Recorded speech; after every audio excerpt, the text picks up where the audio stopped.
مسل کے اعلی حضرت سلامت رہے مسل کے نے تقوی پرہیزگاری تصویر کو ناجائز کہا تو پھر نہیں بنوائی، ساری زندگی نہیں بنوائی. کا شناختی کارڈ پاسپورٹ مجبوری ہے، اس کے علاوہ نہیں بنوائی تو نہیں بنوائی. حضرت نے پرہیزگاری اختیار کی، تقوی اختیار کیا تو اس طرح کا ایک ٹانگ بچھا کے دوسری کھڑی کر کے کھانا کھانا سنت ہے. کراچی میں ایک جگہ آپ تشریف فرما تھے، اب ایک پیر بچھا کے کھڑا کر کے تو وہاں میزبان نے قالین ہی نہیں بچھایا، اس نے کرسیاں رکھ دی. اب ساری دنیا حیران ہو گئی کہ انہوں نے تو کبھی خلاف سنت کوئی کام کیا ہی نہیں. کوئی مجبوری ہو جانا، بیمار ہو جانا، کوئی ایسا معاملہ علیحدہ بات، لیکن خلاف سنت تو کام کیا ہی نہیں. تو یہ تو ساری زندگی ایک پیر بچھا کے کھڑا کر کے روٹی کھاتے رہے، تو کس طرح نظام چلے گا؟ لوگوں کی نظریں جمی ہوئی ہیں، رنگ کس طرح کا نکلتا ہے. تو کرسی اور میز لوگوں نے رکھے ہوئے تھے. حضرت تکلیف بھی نہیں دیتے میزبان کو، تکلیف بھی نہیں دیتے، یہ لاؤ وہ لاؤ اس طرح کرو، یہ مزاج نہیں، ان کی طبیعت نہیں. میزبان نے کرسی میز رکھ دی، لوگوں نے انوکھا ہی رنگ دیکھا. بوڑھے آدمی تھے، جبہ اٹھایا اور کرسی کے اوپر ہی ایک ٹانگ بچھا لی، دوسری کھڑی کر لی کرسی کے اوپر ہی. اب تھوڑی دشواری ہوئی، کرسی پہ ذرا اس طرح بیٹھنا مشکل ہوتا ہے، دشواری ہوئی.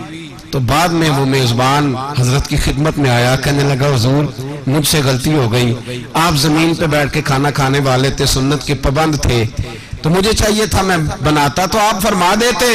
تو آپ فرمانے لگے تھوڑی دیر میں نے سوچا کہ تیرا دل رکھنا بھی ضروری ہے، سنت ادا کرنا بھی ضروری ہے، چلو میں تھوڑی دیر مشکل میں آیا ہوں، مہمان کا دل بھی راضی ہو گیا ہے، میرے محمد کی سنت بھی ادا ہو گئی صلی اللہ تعالی علیہ وسلم.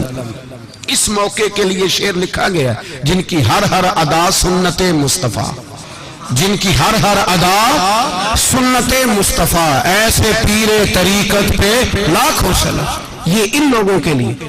میرے استاد ہیں حضرت شیخ الحدیث مفتی محمد نعیم اختر صاحب قبلہ، آپ ان میں سے بہت سارے لوگ جانتے ہیں. وہ کہتے ہیں کہ آپ کے شیخ ایک دفعہ لاہور تشریف لائے تو کہتے ہیں میں نے جو چیزیں کتابوں میں پڑھی ہوئی تھی نا، کتابوں میں، لوگ کہتے ہیں وہ لوگ گزر گئے کتابوں میں تھے. میں نے کہا تم نے کتابوں میں پڑھا ہے؟ میں اکثر دوستوں سے کہتا ہوں، میں کہتا ہوں تم نے ولی غوث کتب کتابوں میں پڑھے ہیں؟ ہم نے انہیں دیکھ کے جب کتابیں پڑھی ہیں تو پتہ چلا ہے جو صفتیں کتابوں میں لکھی ہیں وہ تو ہم نے پہلے دیکھ لی ساری. ہم نے انہیں دیکھ کے پتہ چلا کہ یہ بابے ہیں جو کتابوں میں لکھے ہوئے، انہیں دیکھ کے پتہ چلا یہ والے لوگ ہیں. فرماتے ہیں صدر الشریعہ رحمت اللہ علیہ نے بحر شریعت میں فقہ حنفی کا انسائیکلوپیڈیا، اس کے اندر لکھا تھا کہ سجدے میں جب جائے نا تو گھٹنوں پہ ہاتھ رکھ کے جانا چاہیے. سجدے میں جب انسان جائے تو پہلے گھٹنوں پھر ہاتھ رکھنے چاہیے. تو صدر الشریعہ کہتے ہیں بہتر یہ ہے، افضل یہ ہے کہ پہلے سیدھا گھٹنا زمین سے لگے پھر دوسرا لگے، یہ افضل ہے. تو کہتے ہیں ہم بھی مفتی تھے، ہم نے بھی پڑھا ہوا تھا، پڑھایا ہوا تھا سب لوگوں نے، لیکن کہتے ہیں جب اس کی شکل عملی طور پہ دیکھی تو اس وقت دیکھی جب ہم نے حضرت مفتی صاحب کو نماز پڑھتے ہوئے دیکھا. جب حضرت تاج الشریعہ کو نماز پڑھتے دیکھا تو مسئلے کی سمجھ آئی کہ مسئلہ بتانے والے اور ہیں، سمجھانے والے اور، دین بتانے والے اور ہیں اور عمل کر کے دکھانے والے اور ہیں. کہتے ہیں وہ جب گئے نا سجدے میں تو انہوں نے سیدھا گھٹنا زمین پہ پہلے رکھا، دوسرا بعد میں رکھا. تو کہتے ہیں جب انہوں نے یہ کام کیا تو پھر ہمیں بحر شریعت یاد آئی، پھر ہمیں یاد آیا کہ یہ تو افضل طریقہ ہے. میرے بھائی اس شخصیت کے، میں تھوڑا سا اپنی زندگی میں سمجھ لیں کہ کچھ ایسی طبیعت تھی کہ میری نظر میں کسی شخص کا چڑھنا بڑا مشکل تھا. ہماری نظر میں ذرا کم ہی کوئی شخص چڑھتا ہے اور ڈر بھی لگتا ہے. ہمارا ذرا انتخاب تھوڑا سا نا سخت ہے، منتخب کر کے ہم ایسے دل نہیں دیتے، ہم ذرا سوچ سمجھ کے دل دیتے. میرے رسول پاک سید عالم صلی اللہ تعالی علیہ وسلم نے اولیاء اللہ کی جو صفتیں بیان کی، جو چیزیں بیان کی، تو وہ تھوڑی تھوڑی پڑھ بیٹھے تھے تو ہم ذرا سوچتے تھے کہ ہمارے معیار پہ کوئی پورا اترے تو اس کے قریب جائے نا، ایسے تو نہیں نا ہر جگہ دل دے دینا. تو وہ سوچا کرتے تھے کہ یہ چیزیں پڑھ لی ہیں تو اب کیا کریں. میں نے حضرت کو 90 کی دہائی میں دیکھا، بس پہلی نظریں لوٹ لے ماہی تیرے یہاں ہار شنگارا، بات ختم ہو گئی پہلی نظر میں. اور یہ جو نظر ہے نا یہ اپنی صفت رکھتی ہے ایک. بزرگ فرماتے ہیں جب بندے کے اندر معصومیت ہوتی ہے تو اس کے چہرے پہ بھی نظر آتی ہے.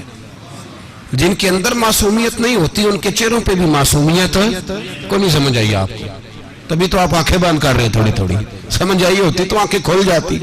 جس کے اندر معصومیت ہوتی ہے اس کے باہر بھی، اور اگر اندر نہ ہو تو منہ سے کچھ جعلی معصوم بنے تو اس سے بنا، یہ پکی بات ہے، یاد رکھ لیں۔ اس کی دلیل میرے رسول پاک علیہ السلام نے فرمایا جو رات کو تہجد پڑھے سویرے اس کا چہرہ ہی بتا دیتا ہے کہ اس نے تہجد پڑھی ہوئی ہے، اس کو بتانے کی ضرورت نہیں کہ میں 4 بجے اٹھا تھا میں نے تہجد پڑھی۔ اور میرے نبی پاک نے بخاری میں اللہ کے ولی کی علامت بیان کی، فرمایا ولی کا چہرہ دیکھو تو خدا یاد آ جاتا ہے، چہرہ دیکھنے سے پتہ چل جاتا ہے کہ یہ اللہ کا ولی ہے، اس کے چہرے کا حسن، تقوی، پرہیزگاری۔ میرے حضرت کا چہرہ ایسا ہے کہ خالی وضو کر کے، خالی امامہ باندھ کے، وضو کر کے امامہ باندھ کے کبھی بریلی کی گلیوں میں نکلے نا تو ہندو چہرہ دیکھتے جاتے ہیں اور کہتے جاتے ہیں یار یہ کوئی انسانوں کا چہرہ تو نہیں لگتا، یہ تو کوئی دیوتا ہے، یہ تو کوئی فرشتہ ہے جو اتر آیا۔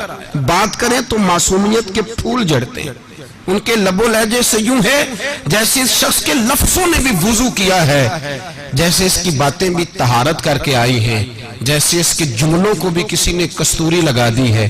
یہ شخص چلتا ہے تو زمین بھی اٹھ کے کہتی ہے ذرا ٹھہر جا میں کھل کے پیر تو چوم لوں۔ لگتا ہے کہ دھرتی رک رہی ہے، زمانہ آوازیں دے رہا ہے، لوگ پیچھے بھاگ رہے ہیں، پتہ نہیں کون لوگوں کو بتا دیتا ہے کہ یہاں وہ بیٹھے ہوئے ہیں۔ ہم نے دیکھا یہاں جہاں وہ ہوتے ہیں وہاں محفل ہوتی ہے، جہاں وہ ہوتے ہیں وہاں انجمن ہوتی ہے۔ خدا جانے کتنا ان کے وجود کو میٹھا لگا ہوا ہے کہ شہد بانٹنے والی مکھیاں پلٹ پلٹ کے انہی کا طواف کرتی دکھائی دیتی ہیں، لاکھوں کے مجمع میں منفرد نظر آتے ہیں، ہزاروں میں نرالے ہی دکھتے ہیں، چہرہ لوگ دیکھتے جاتے ہیں اور رسول اللہ پہ درود پڑھتے جاتے ہیں۔ یہ رنگ ہم نے، یہ جلوہ ان کا دیکھا، یہ انداز دیکھا۔ اور پھر ہمارے زمانے میں تقوی کا معیار یہ رہ گیا ہے کہ ممبروں پہ بیٹھ کے لوگ کہتے ہیں فلانا بھی غلط ہے، فلان بھی غلط ہے، فلانا سنت پہ عمل نہیں کر رہا، فلانا۔ بعد میں دیکھتے ہیں بڑے آستانے کا صاحبزادہ ہے تو خیر صلاح ہے، وہ فلاں جگہ کے مولوی صاحب ہیں بڑی مسجد کے تو کوئی نہیں ان کو معافی دے دو، چھوٹا آئے گا تو قابو۔ حضرت ایسا نہیں کرتے، حضرت کا یہ مزاج نہیں۔ کراچی میں کانفرنس ہو رہی تھی، ابھی تک میں آپ کو چشم دید باتیں بتا رہا ہوں۔ اللہ تبارک و تعالیٰ کا جو کامل ولی ہوتا ہے اللہ اسے رو بتا کرتا ہے۔ جو میرے نبی پاک صلی اللہ علیہ وسلم نے فرمایا جو اللہ سے ڈرتا ہے پھر وہ کسی اور سے نہیں ڈرتا، بس سمجھ جاؤ اس بات کو، جو اللہ سے ڈرتا ہے وہ کسی اور سے نہیں ڈرتا، اور جو اللہ سے نہیں ڈرتا وہ ساری دنیا سے ڈرتا ہے۔